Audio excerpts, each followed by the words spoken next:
മൂവാറ്റുപുഴയിൽ വെച്ച് ശംഷാബാദ് അതിരൂപത സഹായമെത്രാൻ മാർ ജോസഫ് കൊല്ലംപറമ്പിൽ പിതാവിന്റെ കാറിന് നേരെ ആക്രമണം നടത്തിയത് വണ്ണപ്പുറം സ്വദേശി അൻവർ നജീബ്. ഇയാൾക്കെതിരെ പോലീസ് കേസെടുത്തു. ഇന്നലെ രാത്രി 8ഓടെ മൂവാറ്റുപുഴ വെള്ളൂർക്കുന്നം സിഗ്നലിന് സമീപമാണ് ആക്രമണമുണ്ടായത്. ആക്രമണത്തിൽ പ്രതിഷേധമറിയിച്ച കത്തോലിക്ക കോൺഗ്രസും രംഗത്തെത്തിയിരുന്നു.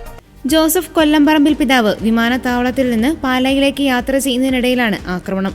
പിതാവ് സഞ്ചരിച്ച കാർ പെരുമ്പാവൂരിൽ വെച്ച് ലോറിയിൽ തട്ടിയെന്ന് ആരോപിച്ചായിരുന്നു ആക്രമണം.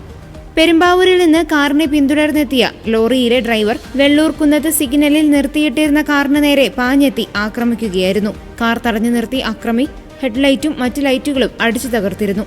അക്രമത്തിൽ ജോസഫ് കൊല്ലംപറമ്പിൽ പിതാവിന് പരിക്കേറ്റിട്ടില്ല. അതേസമയം കത്തോലിക്ക സഭയിലെ അഭിവന്ദ്യനായ ഒരു പിതാവിന് നേരെയുണ്ടായ ഈ കിരാതമായ ആക്രമണത്തെ ശക്തമായി അപലപിക്കുന്നു.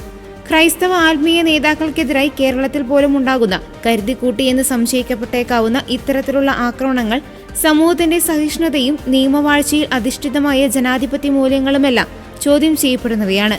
ബിഷപ്പ് മാർ ജോസഫ് കൊല്ലംപറമ്പിൽ ക്രിസ്തീയ സമൂഹത്തിന്റെയും കത്തോലിക്ക സമുദായത്തിന്റെയും സഹിഷ്ണുതയുടെയും സൗമ്യതയുടെയും പ്രതീകമായ വ്യക്തിയാണ്. അദ്ദേഹത്തിന് നേരെയുള്ള ഈ ആക്രമം വ്യക്തിക്കെതിരെയുള്ളതല്ല, മറിച്ച് മതസൗഹാർദ്ദത്തെയും സമൂഹത്തിന്റെ ശാന്തിയെയും വെല്ലുവിളിക്കുവാൻ ലക്ഷ്യമിടുന്ന ഭീകരപ്രവൃത്തിയാണോ എന്ന് സംശയിക്കേണ്ടിയിരിക്കുന്നു. ഇത്തരത്തിലുള്ള സംഭവങ്ങൾ ആവർത്തിക്കാതിരിക്കാൻ കുറ്റവാളികളെ ഉടൻ നിയമത്തിന് മുന്നിൽ കൊണ്ടുവരണമെന്നും മതസമുദായ നേതാക്കളുടെ സുരക്ഷ ഉറപ്പാക്കുന്നതിനുള്ള ശക്തമായ നടപടികൾ സർക്കാർ സ്വീകരിക്കണമെന്നും കത്തോലിക്ക കോൺഗ്രസ് ആവശ്യപ്പെട്ടു.